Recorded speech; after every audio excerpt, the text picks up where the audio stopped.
Well, looks like we're up now. Hello there, friend. What a time to be alive, am I right?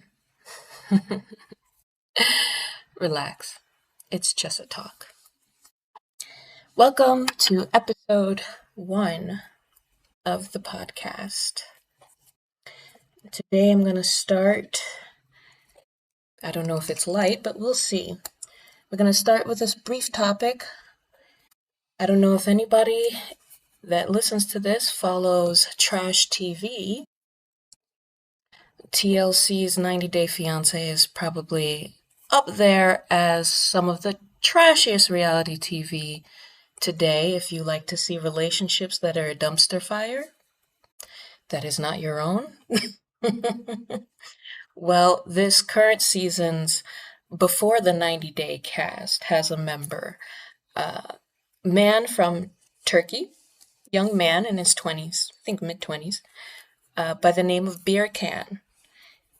Yes, it is pronounced beer can, at least as I've heard him pronounce it.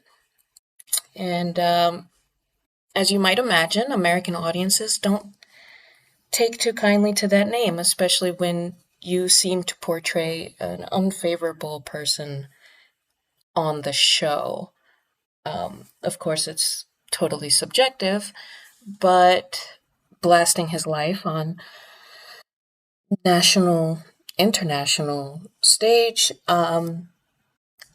it has made quite a reaction on social media. And recently he has gone on more than one live and dropped the N bomb. And I don't mean, unfortunately, like what's happening in Iran and the Middle East right now. What I mean is he, in retaliation to people making fun of his name, has dropped the N word in his live streams, and it has a lot of blowback, as you might imagine. Now, as a member of the African diaspora myself, I'm going to unpack some things. His beer can's reasoning that he gives in these live streams as to why he can drop the N bomb is a little conflicting. So initially he had said that he can say that because he was given a pass by a fellow cast member, a young man, I believe also in his 20s, mid-20s or early 20s, from the Caribbean, by the name of Stig. I'm not sure if that's his birth name or his stage name. He is a musical artist. Another fellow member of the African diaspora. He felt he was given the pass by this Afro-Caribbean man to use the N-word, and they say it with each other, and so it's cool.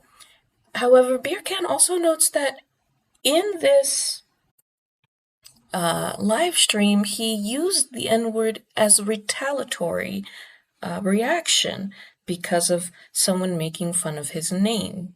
He says, and I'm paraphrasing, of course, he says that you make fun of my name, you are racist to me, that gives me the invitation to be racist to you.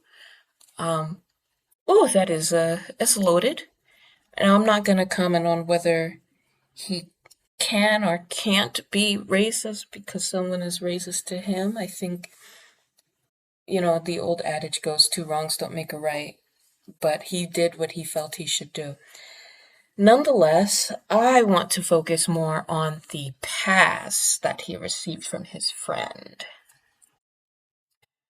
I wonder if his friend had yet to see his live stream where Beer Can calls him out by name, having granted him this special access pass to the N-word, and sees how frivolously his friend, Beer Can, seems to be using this N-word pass. I would like to make something clear. If your friend gives you a pass to use certain language around them, that does not extend to everyone in the world. Friendships are isolated and unique and particular. I know many people have responded and commented to this live stream where he drops this bomb and says these things, and they have mentioned that if he said that to the wrong person, he might not have such a friendly, such a good time. And we can all speculate as to what they might be suggesting, but ultimately, I think that highlights the very important point that it's something that was made between friends.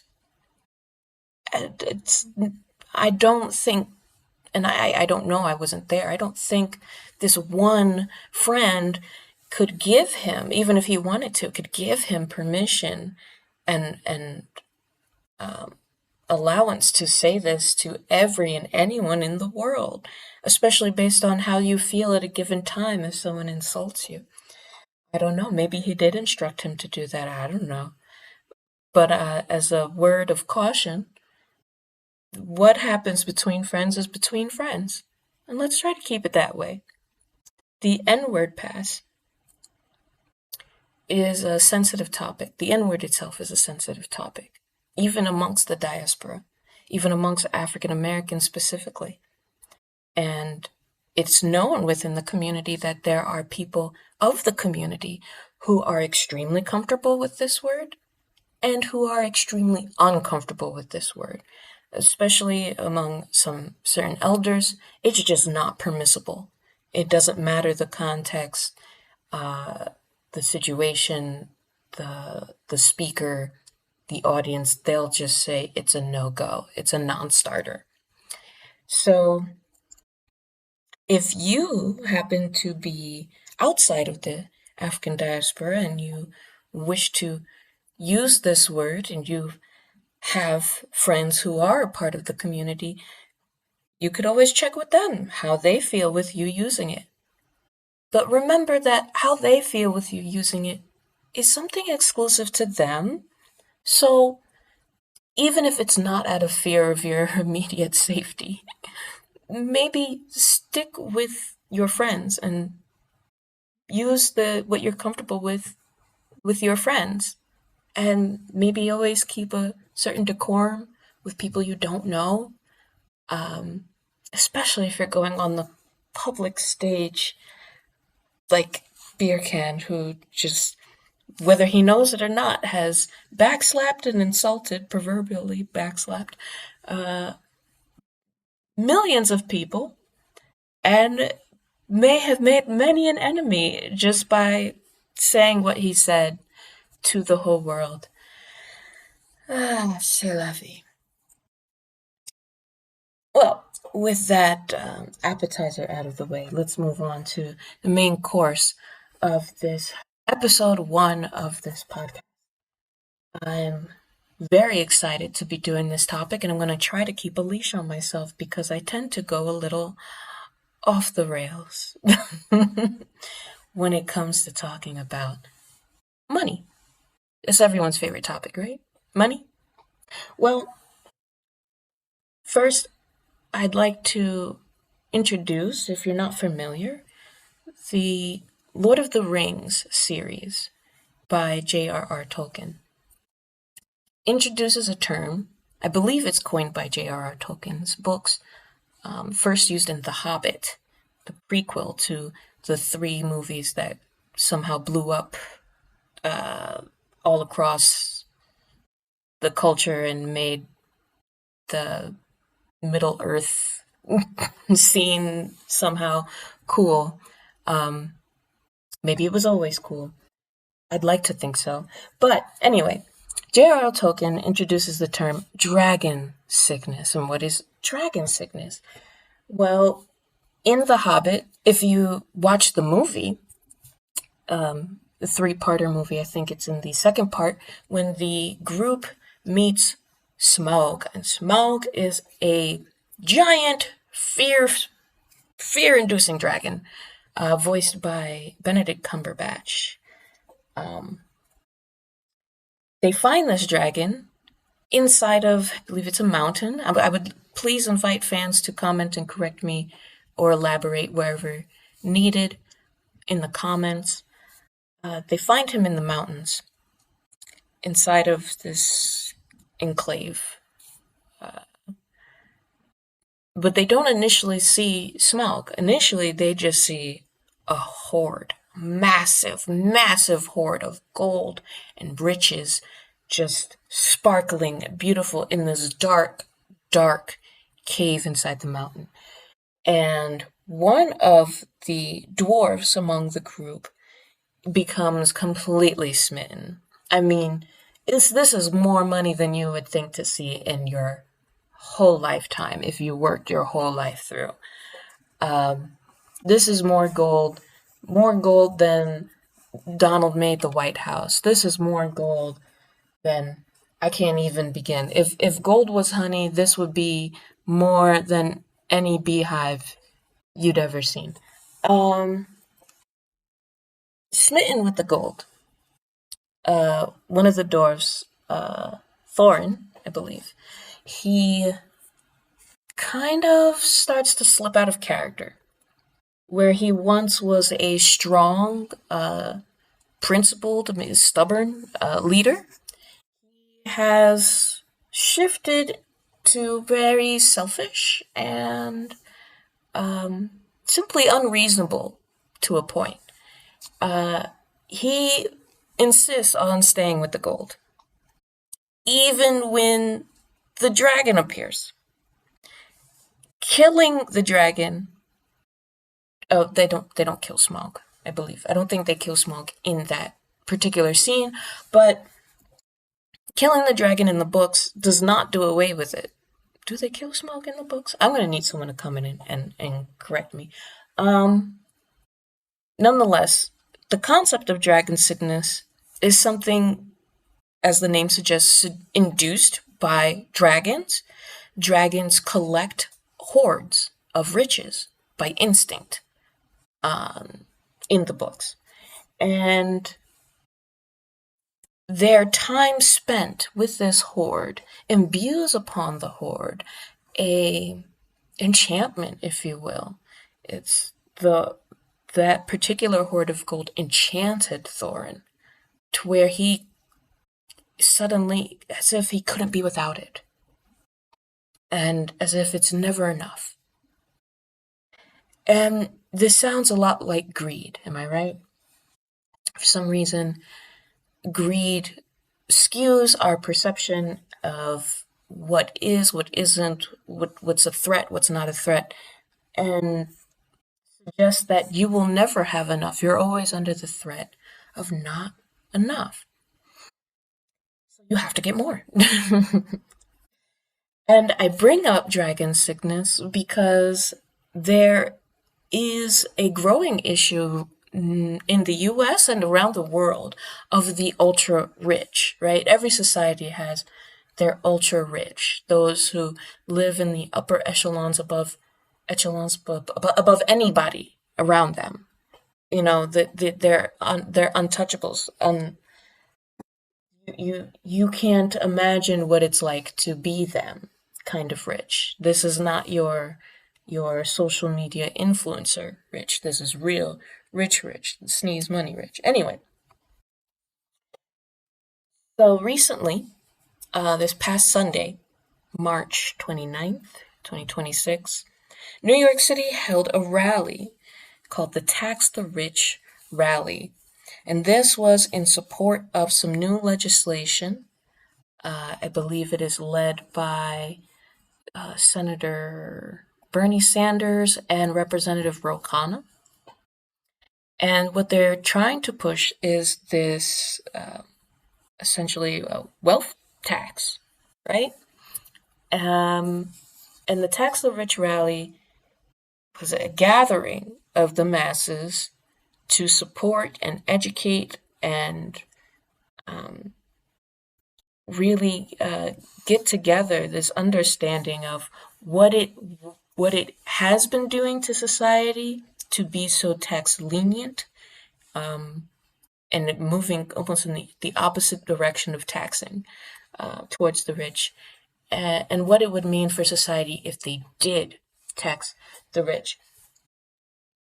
And from the numbers Mr. Sanders spewed out, it would seem that the rich, in my opinion, it would seem that the rich have succumbed to dragon sickness. Maybe they always have. Maybe it's something that it's not dragon imbued, but simply wealth imbued. Just to have it means that you become sick.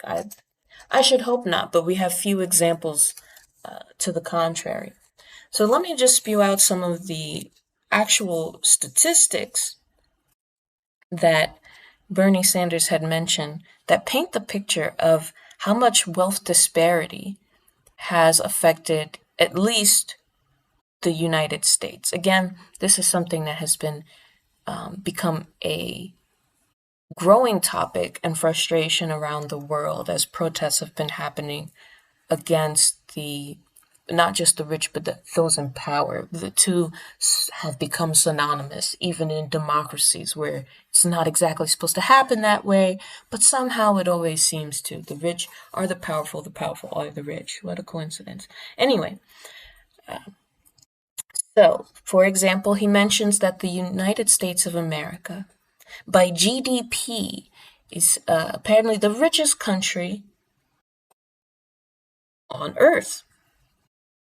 That's quite a statement. This richest country on earth by GDP also has the highest rate of childhood poverty, as well as senior poverty on earth. That is a statement. I guess that's because children don't work. Maybe because those seniors don't work or can't work. That just trying to digest that is a lot. Ethically, it hurts to think about, and even mathematically, I'm no statistician.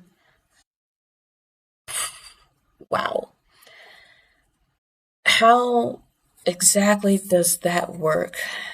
Now, GDP is not so cut and dry equivalent to richness or wealth. There's many different categories of income and expenditure that equate to GDP and all kinds of stock and market things involved. I am not involved in economic. You know what I mean. I'm not an economist. There we go. There's the word. But it's still quite gripping to even be able to say that, to call that as a fact, that the the country with the highest GDP also somehow has the highest rate of childhood and senior poverty. Now, I want to qualify this. I believe he mentions or intended to mean that this is among the high GDP nations. Because as we know, poverty is still rampant in many parts of the world and with a far lower standard of living than the United States. Even for the poor, and unfortunately, poor seems to become more and more standard in the US as the middle class shrinks. And the poverty class and the working class are just synonymous at this point, are growing to be so. But real poverty in terms of money, not in, like some say having a lot of kids or having grandkids. These are blessings, these are riches, they're measures of wealth. Yes. How much love is in your life? Yes, also a measure of wealth. Love in your life does not necessarily put food on the table to feed all those kids and grandkids. And I think that's a very important metric. So, man, it hurts just to think that such a high GDP can be so lopsidedly concentrated that you could simultaneously have such high rates of poverty. It almost makes you think that one cannot without the other. But moving on. So he also mentions some tax realities of last year's numbers. So apparently, uh, breaking it down to an effective tax rate, because there's all kinds of nuanced variables. And I'm not an economist. I'm not a tax expert. But they break down effective tax rates for someone who would be the average truck driver in America, right? So average truck driver in the US would have an effective tax rate of approximately 8.4%. 8.4%. Average firefighter, approximately 8.7, and average registered nurse, approximately 13.3%. That that's pretty. It sounds like not so much. Think about percentage. This is like how much they say you should tithe at church. About, right? This is roughly 10% across the board, right? That's like a tithe. And if it was true that living, as far as like if you're paying for rent, paying for housing, that should be 30% of your income. 30% of your income went to housing and 10% went to taxes. Yeah, that's not so bad, right? Leaves you 60% to do what you need to do with your life. Unfortunately, that's not the reality for most Americans. And it seems to be a growing reality around the world that the cost of housing, is beyond 30% of household income for most people, which is curious because from what I understand, I have friends in other countries and they've told me similar that their nation similarly has that 30% standard that renters, landlords, they like to see that you have, 3 times the rent and income. But if less and less people are making 3 times that amount, well, you've got yourself a little quagmire there. So anyway, we're looking at roughly 10% effective tax rate across the board for the average working class person, right? And these are the roles that he mentions: truck driver, firefighter, registered nurse. These are essentials, right? You can't go on without them. Your society, think of COVID lockdown era. These are people who still had to go to work. No matter what, we need them, right? In any society. 10% across the board. You have 10% of, let's say, they're making $60,000 a year. That would be effectively $6,000, right? Am I doing that math right? It's not so massive, but it's also not so small. That's a sizable chunk. 10% of the pie is a sizable chunk, right? If I plan to eat a whole pizza pie and you take one slice, you took a sizable chunk. Anyway, now for comparison, he mentions Elon Musk's effective tax rate last year, which was approximately 3.3%. 3.3%. He mentions Jeff Bezos' effective tax rate of less than 1%. And he also mentions Michael Bloomberg, who would be New York's, the richest New Yorker, if I understand it correctly. I don't know if he meant New York City or New York State. I'm not exactly sure. I know Bernie is himself from New York City. I believe the Bronx. I'm not sure. But Brooklyn? I don't remember. But I guess to call in a local name, he mentions Bloomberg, whose effective tax rate was approximately 1.3% last year. Now, why he brings attention to this is because of the one bill that the one actual substantial bill of change that had been passed thus far in Donald's second term in office at the White House. This bill, that's not arguably not so beautiful, has given massive tax breaks to exactly the people named, right? Who are paying effective tax rates of 3.3, 1, less than 1%. Let's just try to break it even and call it a cool 1%. 1% are paying 1% in tax rates. You wrap your head around that. And it sounds disparaging. If you're not ultra rich, this is probably not so easy to swallow. But imagine how they feel. It's probably hard because you have to get up and go to work. You may be working right now as you listen to this. But imagine how they feel. And something interesting that Bernie Sanders, a thought that he posed was his disappointment with these ultra rich. Why was he disappointed?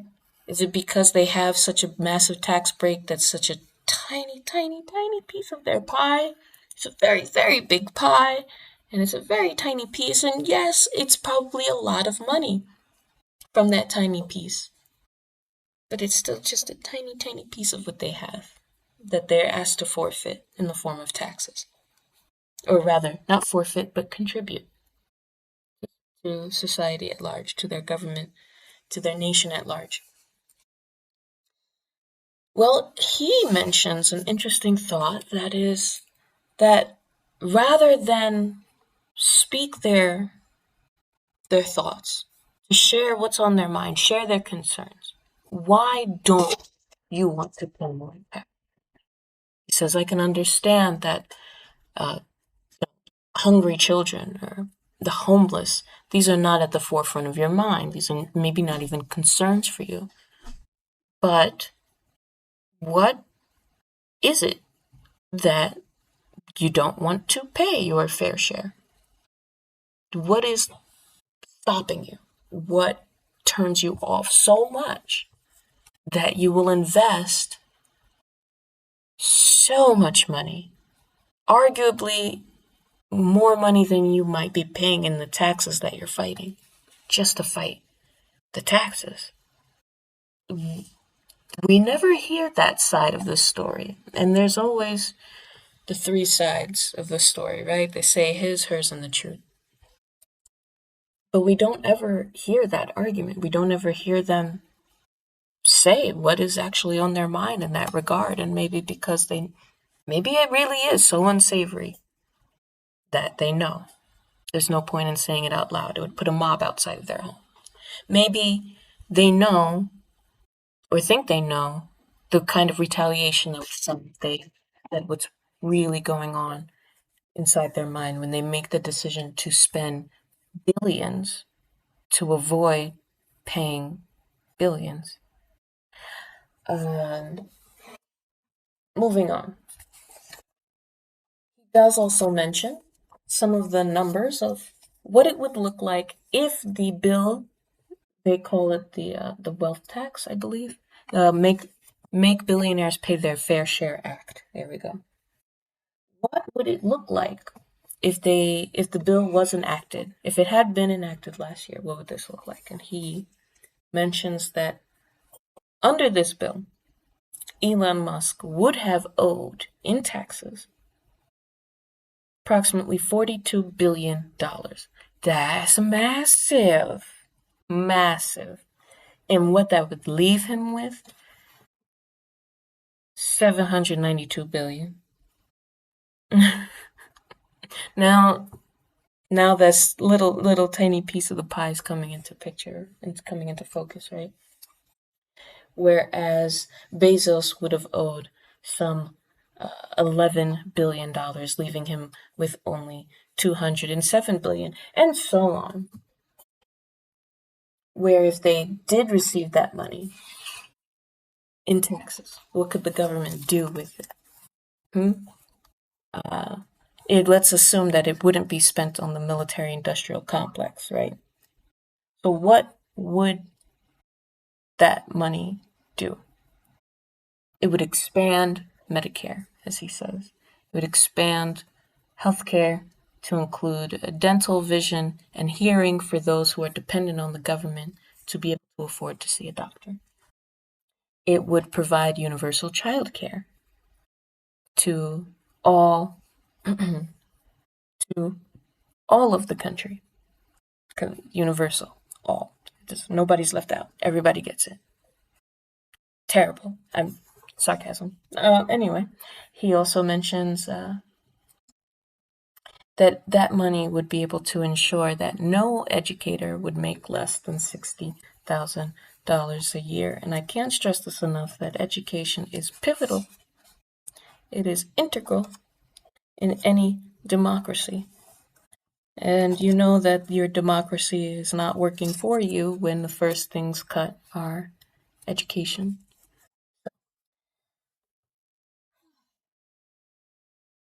Does that make the ultra rich sick? Mind you, he does also make mention that these particular ultra rich people, how much of the United States population they actually are.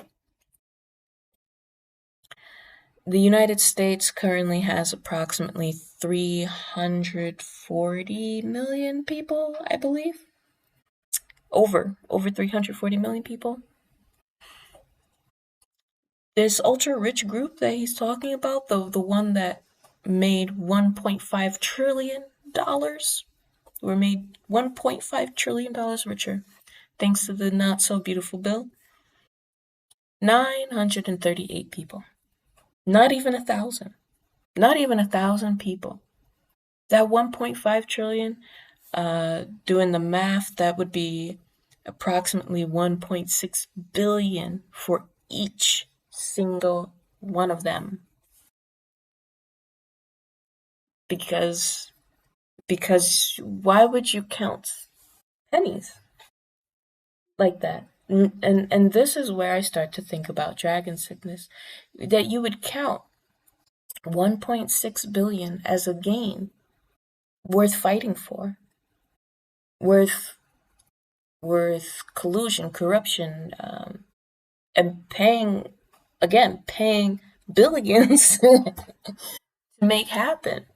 Why would you fight for this? The smaller than, I mean, comparatively, compared to 207 billion. And I'm not saying this chump change. It's never going to be chump change. Not at all what I'm trying to suggest, but it is a very, very, very, very, very, very, very tiny piece of the pie that you fought for. And I'm sure that you're happy you have, as an ultra-rich billionaire. But this reminds me of the dragon sickness. Now, why would it be a sickness? Well, sickness deteriorates, right? Sickness breaks down. Sickness causes dysfunction. Perhaps you are familiar with talk that has come up of Bezos of Amazon suggesting, planning to increase automation in his warehouses, as to eliminate as many human employees as possible, to limit the humans on staff as much as possible, even at all. And the common criticism I hear to this is, well,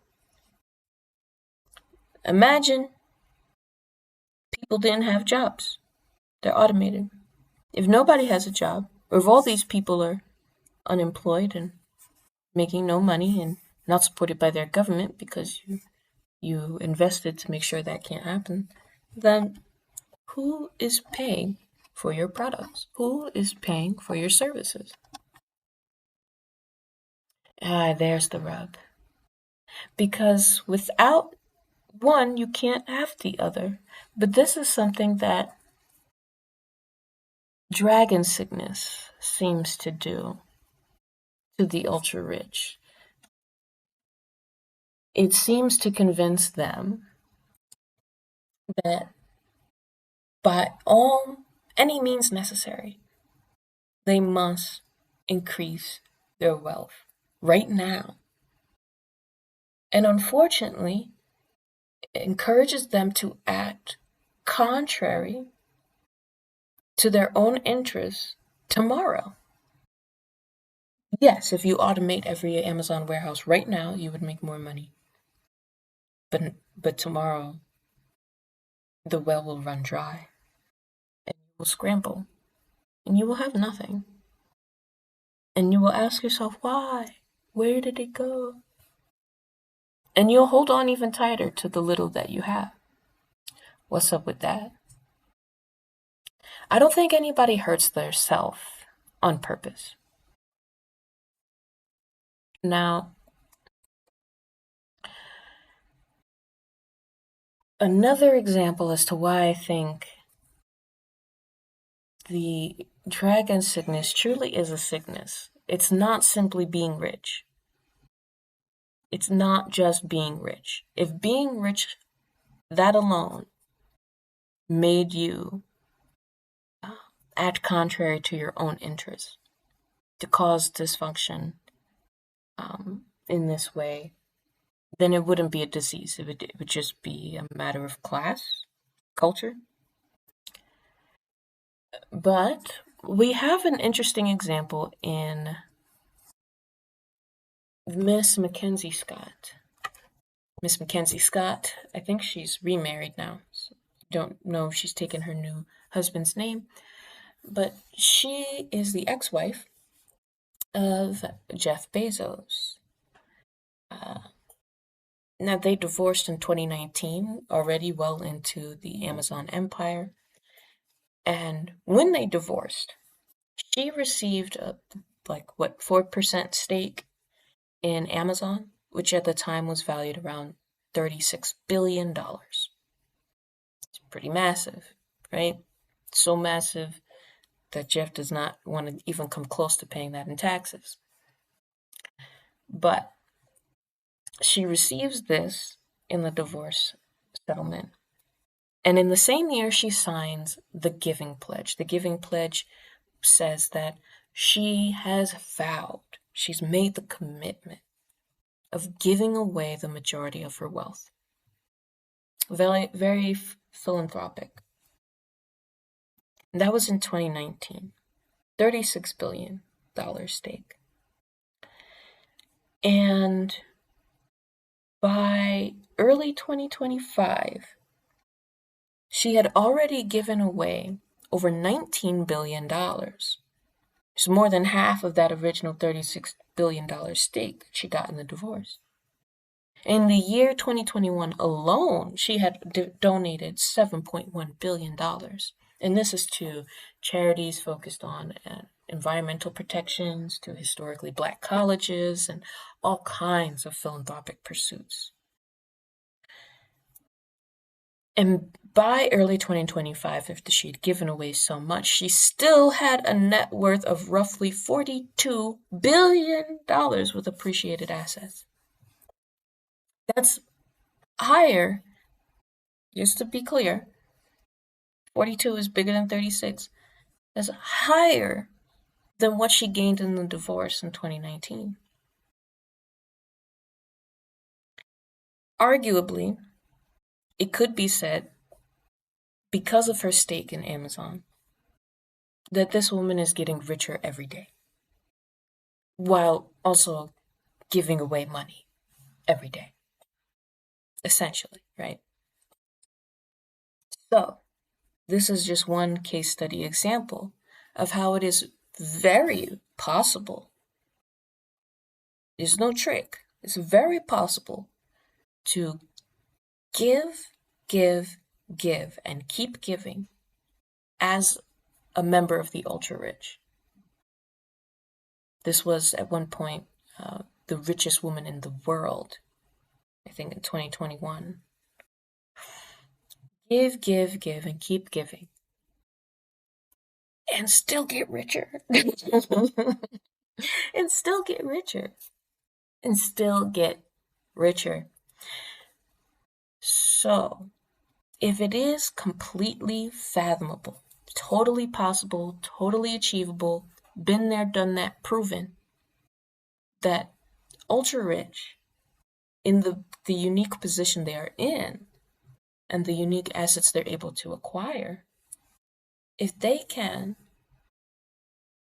get richer while giving away, then you have to ask the question of why? Why would someone like Bezos, for example, harm themselves in the pursuit of riches, of more riches? Why would you attack the people who make you rich in order to get more rich and thus prevent yourself from being able to be more rich? Why would you do that? Right? Think of a hoarder. Hoarder who is, again, another TLC trash reality TV show. Emphasis on the trash, as oftentimes these people would, in the extreme cases of hoarding, they would hold on to literally trash as if it was something treasured, but well expired, and just couldn't let it go. You fill your house to the point you can't even move around in it. You can't live in it. So then, what do you have it for? You won't part with it. You can't utilize it. What is the point? Because it's a disorder, right? It's a disease. It's a mental disease, emotional disease, but a disease nonetheless, the kind that needs a healthcare professional. Arguably, I'm going to make the claim right here, right now, that the ultra rich in America, and quite possibly around the world, and it's not all of them, but many, have become plagued with a disease known as dragon sickness. They have reached a point of Ouroboros self cannibalism. They are making the end their own demise by pursuing wealth to the point that they prevent their own wealth. I'm going to wrap it up there for now. And I'm going to end on, let's call it coming to terms. Let's come to terms with this word or term, and in preparation for episode 2. The term is safe space. What is safe space? Safe space is where one or many can feel comfortable to share, to express authentically, honestly, in a genuine manner, in a vulnerable manner. It's safe because while vulnerable, there is no real threat. You are safe. Seems self-explanatory, right? But seems easy for people to forget exactly what safe space really means. Oftentimes we recognize we're not actually so safe in places that claim it's a safe space. But anyway, that's going to be a little teaser for episode 2's main topic. See if you can guess it. Leave any guesses in the comments. And I invite you to come back again and join me in the next episode. I expect to be going live around the same time on Tuesday and then again on Wednesday next week. Thank you so much for joining me. It's been a good talk. It's just a talk. Signing off.